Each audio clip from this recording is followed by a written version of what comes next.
Dans cette vidéo, je vais vous expliquer pourquoi, selon moi, il ne faut pas acheter sa résidence principale. Bonjour à tous, je suis Sébastien du blog louerencourtedurée.fr. Je vous souhaite la bienvenue dans cette nouvelle vidéo dans laquelle je vais vous expliquer pourquoi, avec ma compagne, nous avons fait une erreur en achetant notre maison.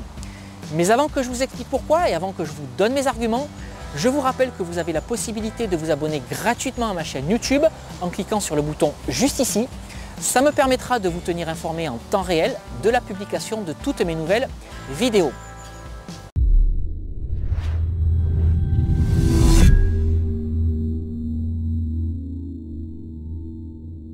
Alors avant d'aller plus loin dans cette vidéo, ce qu'il faut savoir c'est que le sujet de la résidence principale est un sujet qui divise. Il y a des personnes qui sont pour l'achat de la résidence principale et il y a bien entendu d'autres personnes qui sont contre l'achat de la résidence principale. Alors en ce qui nous concerne, avec ma compagne, nous avons acheté notre maison en 2011, nous avions un joli apport, 110 000 € et aujourd'hui nous remboursons tous les mois 1 150 € de crédit. Alors avant d'aborder les aspects négatifs, en tout cas ce que je pense être des aspects négatifs de la résidence principale, je vais commencer par les aspects positifs. Ce qu'il faut savoir c'est qu'en achetant votre résidence principale, vous allez vous construire un patrimoine. C'est de l'immobilier patrimonial que vous allez ensuite pouvoir léguer à vos enfants. Mais je trouve également que la résidence principale est un immobilier sécuritaire et ça c'est quelque chose de très français de se dire qu'en achetant sa résidence principale, au bout de 15, 20 ou 25 ans, on n'aura aucun problème à se loger puisqu'on aura fini de rembourser le logement dans lequel on va habiter. Alors maintenant, si je dois aborder les aspects négatifs, quels sont-ils? Je trouve que le coût d'une résidence principale est assez important parce que je trouve que cette résidence principale nécessite beaucoup de frais et beaucoup de charges et je me suis amusé à comparer ces charges à l'achat et à la location. Si vous achetez votre résidence principale, qu'est-ce que vous allez devoir payer tous les mois ou tous les ans? Dans un premier temps, ce qui va être récurrent, c'est votre crédit immobilier.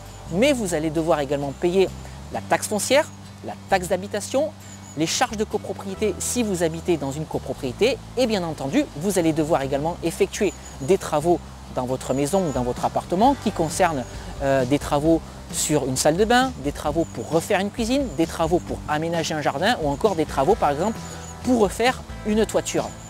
Maintenant, si vous louez votre résidence principale, les charges à supporter sont bien inférieures. Qu'est-ce que vous allez devoir supporter? Le loyer qu'on peut finalement mettre en face du crédit immobilier. Vous allez devoir également supporter la taxe d'habitation, les charges de copropriété si vous habitez dans une copropriété, mais uniquement la partie dédiée aux locataires et c'est tout. Et ensuite, je trouve que le ticket d'entrée pour accéder au logement est bien plus important si vous achetez votre résidence principale. Parce que si vous achetez votre appartement ou votre maison, en quoi va consister ce ticket d'entrée? Dans un premier temps, vous allez devoir payer des frais de notaire. Vous allez devoir peut-être ensuite effectuer des travaux dans cet appartement. Vous allez payer des éventuels frais d'agence si vous passez par une agence. Et vous avez ensuite les frais de garantie bancaire et les frais de dossier bancaire. A l'inverse, si vous louez votre résidence principale, quels sont les frais que vous allez devoir supporter pour pouvoir accéder au logement? Les éventuels frais d'agence si vous passez par une agence et le ou les mois de caution en fonction de votre propriétaire. Et c'est tout. Et la conséquence directe de tout ça, comme le ticket d'entrée est bien plus élevé à l'achat, c'est que le coût du crédit immobilier à logement équivalent sera plus important que le loyer. Et donc si je reprends l'exemple de ma maison, je vous disais en début de cette vidéo que le remboursement du crédit était de 1 150 € tous les mois. Et ce qu'il faut savoir c'est que cette même maison se louerait 900 € tous les mois. Et donc en achetant la résidence principale, finalement vous avez un reste à vivre bien inférieur à celui que vous avez si vous louez justement cette résidence principale. Ensuite, ce que je voulais souligner dans cette vidéo, c'est que pour la majorité des gens, la résidence principale constitue le projet d'une vie. C'est-à-dire qu'ils veulent acheter une résidence principale, un logement dans lequel ils vont se sentir bien et pour lequel ils ont eu un véritable coup de cœur. Et la conséquence, encore une fois, de tout ça, c'est que pour pouvoir s'offrir ce projet ou ce logement, ils sont prêts à s'endetter au maximum, ce qui va laisser ensuite peu d'espace pour acheter de l'immobilier locatif ou tout simplement pour se faire plaisir au quotidien. Alors j'imagine que comme moi, vous avez déjà regardé des émissions télé et dans ces émissions télé immobilières, on voit toujours des agents immobiliers qui proposent à leurs clients de belles maisons ou de beaux appartements, mais que souvent ces personnes ne peuvent pas s'offrir parce que justement ces biens immobiliers sont au-dessus de leur budget. Et on voit souvent ces agents immobiliers ou ces animateurs télé dire à ces personnes, à leurs clients, est-ce que vous ne pouvez pas essayer de retourner voir votre banque pour savoir si vous ne pouvez pas avoir 30 000 ou 50 000 euros de prêts supplémentaires, ou est-ce que vous ne pouvez pas interroger quelqu'un de votre famille qui pourra vous prêter ces 30 000 ou ces 50 000 euros pour pouvoir vous offrir cette maison ou cet appartement pour lequel vous avez eu un véritable coup de cœur, cet appartement ou cette maison dans lequel vous vous sentez bien, et cet appartement ou cette maison dans lequel vous voulez voir grandir vos enfants. Et ça, je trouve que c'est une véritable bêtise parce qu'un budget est un budget et donc par définition, un budget doit être respecté. Si vous ne respectez pas votre budget, c'est le meilleur moyen de vivre avec un couteau sous la gorge tout le reste de votre vie, ou en tout cas pendant les 15, 20 ou 25 ans qui seront nécessaires pour rembourser votre crédit.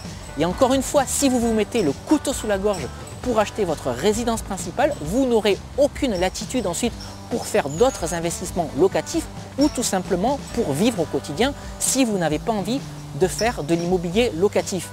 Et donc ce que je pense réellement, c'est que la résidence principale, c'est un centre de coût, c'est une charge, c'est de l'immobilier qui ne rapporte pas, contrairement à l'immobilier locatif qui va vous rapporter de l'argent tous les mois, en plus de la construction du patrimoine qu'il va vous apporter.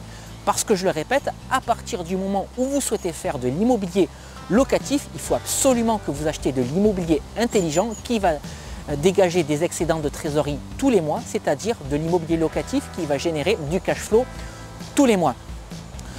Alors si je reviens à mon cas personnel, qu'est-ce que j'aurais dû faire? Eh bien tout simplement, plutôt que de mettre ces 110 000 euros dans ma résidence principale dont je ne pourrai bénéficier que dans 20 ans à la fin du remboursement du crédit, j'aurais dû acheter 2 appartements cash même avec ces 110 000 euros, et ces appartements me rapporteraient aujourd'hui des loyers entre 950 euros et 1000 euros, ce qui me permettrait de financer à coût zéro la location de ma résidence principale.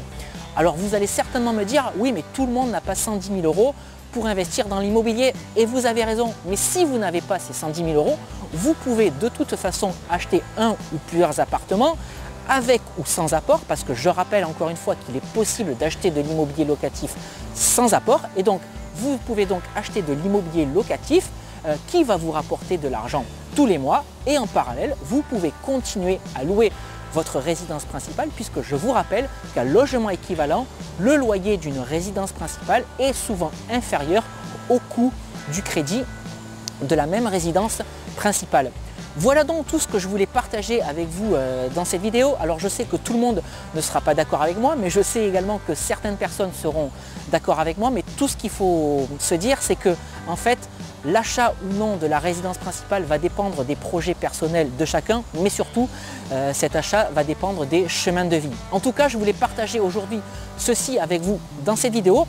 Et j'espère bien que cette vidéo vous aura plu. Alors si c'est le cas, n'hésitez pas à la liker, n'hésitez pas non plus à la partager, surtout avec des personnes qui se posent la question, les questions suivantes: est-ce que je dois acheter ma résidence principale ou est-ce que je dois acheter de l'immobilier locatif? Vous avez eu aujourd'hui mon point de vue.